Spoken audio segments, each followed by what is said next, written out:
Queensland opposition leader David Crisafulli has begun the battle of North Queensland for the October 26 state election. More than 200 people attended the launch in Townsville yesterday afternoon, and he spoke exclusively to Sky News following the event. The cost of living, housing affordability, ambulance ramping and youth crime. They're just some of the key issues Queensland opposition leader David Crisafulli is focused on fixing as the state's next premier. What can you promise the people of Queensland if you become the state's next premier? Well, Tanzia, I want Queenslanders to know if government changes in October that there is a better way, and they'll get a government that is focused on dealing with the youth crime crisis, the health crisis, the housing crisis and the cost of living crisis. We're serious about delivering water to provide agriculture the opportunity. I want the mining industry to be free from a government that's constantly looking to find new ways to tax and regulate them. In attendance for North Queensland's election launch, state and federal MPs plus Queensland senators showing their support in Townsville. We're hearing there's time for change and there's no better time than now.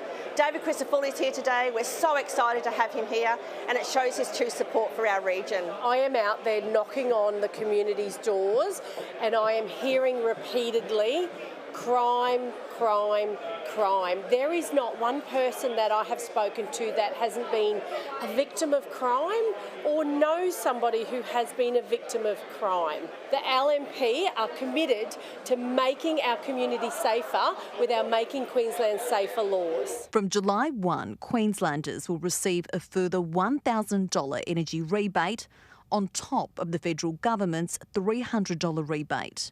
The opposition leader in support of the assistance, but quick to address the core issue. The reason why electricity has had a massive spike in Queensland is because the government has been unable to keep our major power generation assets on.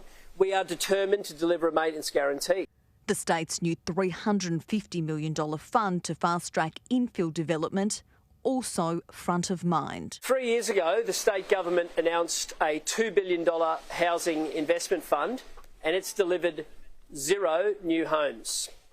And despite currently leading in the polls, the opposition leader remains focused on a different set of numbers. They're not the numbers that drive me. The numbers that drive me are things like 45.5%, that's the ambulance ramping in Queensland, 43,074, that's the number of Queenslanders on the social housing waiting list, the 19.9% rise in electricity.